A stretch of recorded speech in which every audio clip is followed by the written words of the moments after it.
did you implement a certain method to take the lead and be followed by the teams? And would you have any advice to share on how to be easily accepted when you arrive to such a position? Well, I always think when you arrive into such a position, first of all, you have to take a little time just to understand what's going on and also understand the team. So I'm not a great advocate of people that go in and immediately change everything, right? You have to just stand back, look what's working, where you could have some difference and you could make a difference. And, you know, when I took over Peugeot, it was in a very good state. I mean, it's got a great product range, all of those things. But I sort of looked at it and said, well, what could I add with my experience, my knowledge about how to build brands, a customer experience? What could I do that is going to make Peugeot even more successful? And that's when I started to look and I went, okay, what I need to do is I need to improve the customer experience, the customer journey. I really want to sharpen the brand, make it very easy to understand. And when you start to look at those sort of things, then you say, okay, how do I do that? And then you start to look at the team. Now, I always think that it's best to listen to people, stand back, listen to what's going on, what they think's going wrong, what they think's working, and then you can make your own evaluation. So I'm a great lover of sort of sitting back, listening to what people are saying, and at the same time, obviously, I then start to give direction. So I think, as I say, it's very, very important to evaluate what difference can you make? Because not everything, when you move into a new job, is wrong. There are lots of things that are going well. But what can you, as a person, and your knowledge and experience, add that will really make that little bit of difference, that magic ingredient that you can add, that will then push Peugeot or whichever company you're in? So for me, that's the one thing, is that you need to sit back and think. And then, of course, the job of a leader is to give direction and make a very clear direction. And that's what I did with Peugeot. We decided what we were going to do, very clear for everybody. And of course, then you're the person that's got to really bring everybody with you to be able to move along in that journey. Okay, so good to hear that even if you come from a financial background, you are not only driven by finance and figures. We are speaking about topics like experience, marketing, products, technologies as well. Absolutely. I mean, of course, we're all driven by results. And, indeed, specifically within PSR. And within Stellantis and PSR, as it was at when I first joined it, we are a performance-driven company. And that's very important for us. But of course, when you're in charge of a brand, you have to be able to make sure that people love your brand. It's not simply about figures. Obviously, you want a good market share. You want to sell them at a very good profit, all of those things. But you want to have loyal customers because that's the backbone of what you're doing. So you have to have a very strong brand customer experience. And of course, we're in a very, very competitive, well, all industries. But right now, the automotive business is in a very, very competitive and very, if you like, tempestuous environment. So we've really got to have extremely strong brands, which is why I really wanted to make sure we had a very sharp definition of the brand. But we also need to make sure that we are really making ourselves attractive, not only to our loyal customers, and that was the other thing that I felt that I could add, was how could we attract new customers? But, you know, that's any brand you have to build, but it's not just about numbers, because at the end of the day, those numbers are people.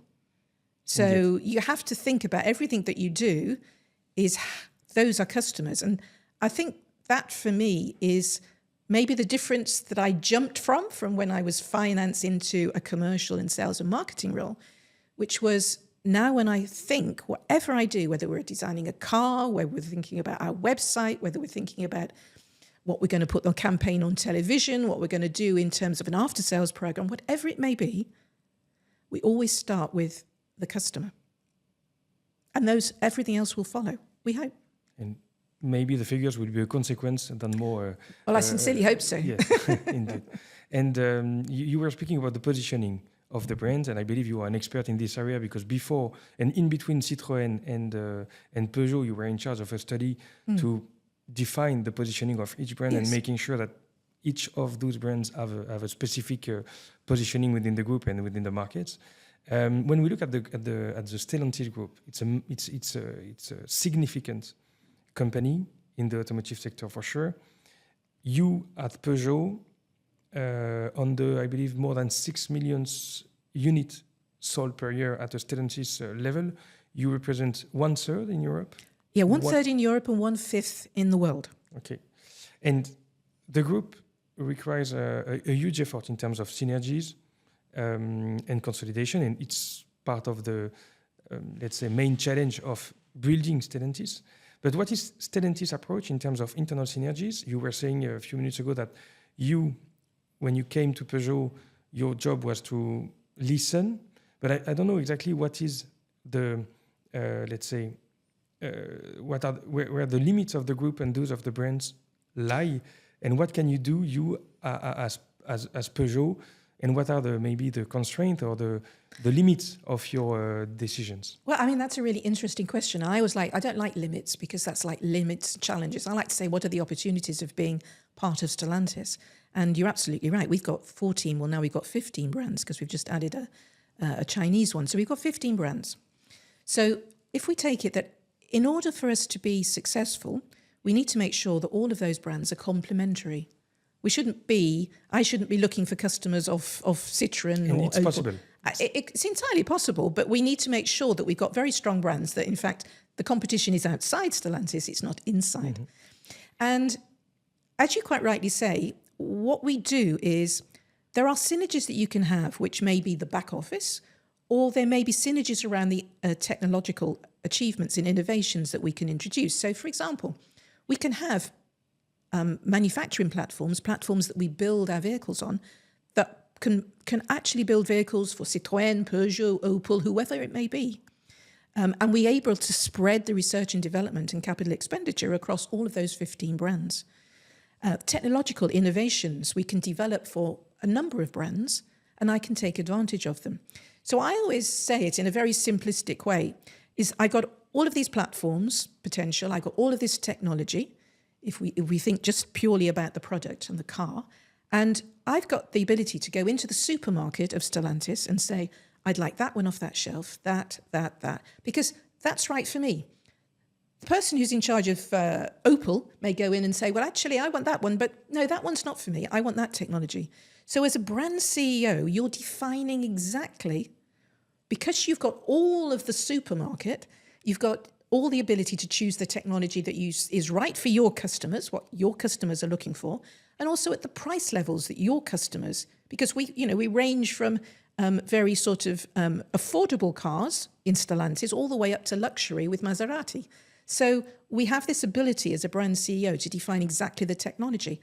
After that, of course, if you're creating a website, for example, the actual infrastructure behind a website can be common to everybody. But of course, the way that you come to your customer and the customer sees it, the front facing, is all about Peugeot.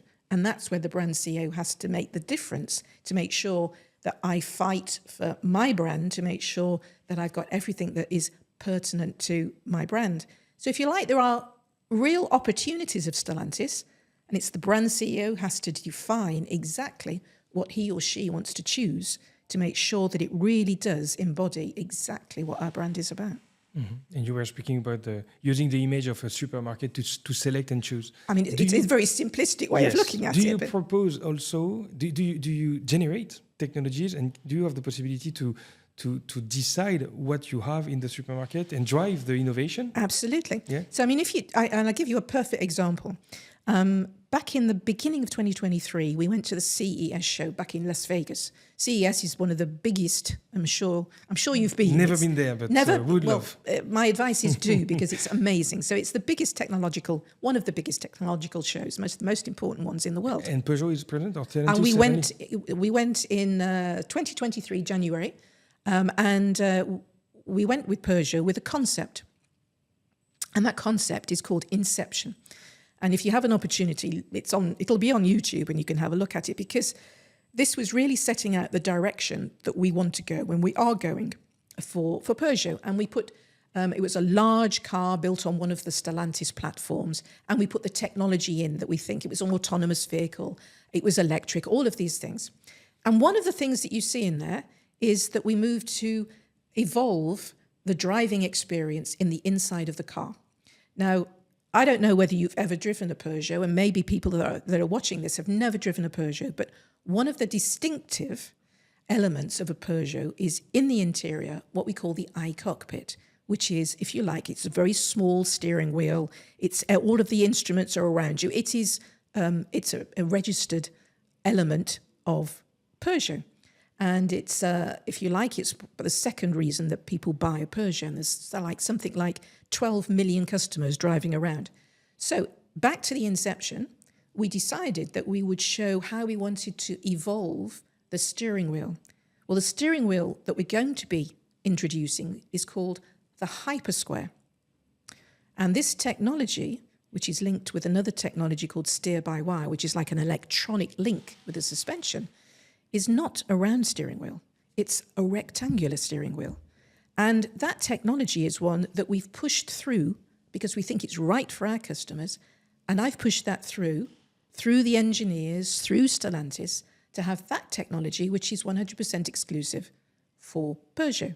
So we have the ability to add as well. And there is a real example, and that Hypersquare will appear on our cars that you and I could drive in 2 or 3 years' time. Okay, so you keep innovation inside Peugeot, you have your team, R&D. Absolutely. And you can propose specific innovation for your brand. And that's important because when we actually do analysis of the customers that we're currently selling to and also how they may evolve, then what's really important for those customers are a couple of things. One is they really want to have a design that's very, very striking. And we want to stand out in design. And you could say, well, lots of manufacturers want that. But actually, when you start to see many cars on the road, they're all very good cars, but it's a little bit the sea of sameness.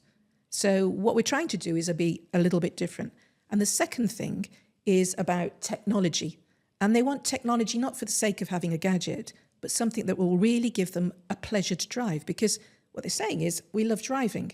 So how do we make that, how do we as a brand enhance that driving experience? Which is why, of course, we go back, what does the customer want? And that's how we got to the Hypersquare. And